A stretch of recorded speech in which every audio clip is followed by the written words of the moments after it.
మీరు కూడా అందరూ అంతే పెద్ద ధ్వనితో చెప్పాలని కోరుకుంటున్నాను. బోలో భారత్ మాతా కీ జై, బోలో భారత్ మాతా కీ జై, వందే మాతరం, వందే మాతరం. నేను ఎందుకు చెప్పానంటే మనలో అంత ఉత్సాహం ఉందా, శక్తి ఉందా, స్ఫూర్తి ఉందా అని చూడాలంటే మనము అందరూ చూడాలని నేను కోరుకుంటున్నాను. ఈరోజు వేదికే మీద అంత పెద్దలందరూ ఉన్నారు, చాలా మంది ఉన్నారు, మీరున్నారు, కార్యకర్తలు ఉన్నారు.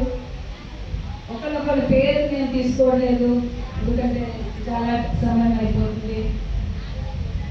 కానీ నేను ఇక్కడ వచ్చినప్పుడు మీరు ఎంత ప్రేమతో ఉత్సాహంతో నాకు స్వాగతం చేశారు అది చూసి నిజంగా నాకు కన్నీరు వచ్చింది.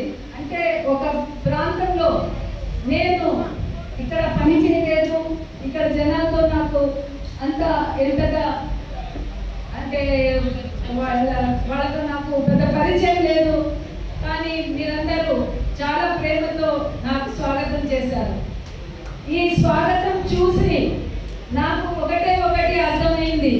ఏమంటే మీకు నా మీద, మా భారతీయ జనతా పార్టీ మీద, ఇంకా జనసేన పార్టీ మీద ఎంత మీకందరికీ ప్రేమ ఉందని, ఎంత మా మీద నమ్మకం ఉందని ఈ స్వాగతంతోనే తెలిసిపోయింది. ఈ నమ్మకంకి నేను ఎప్పుడు ఆ నమ్మకం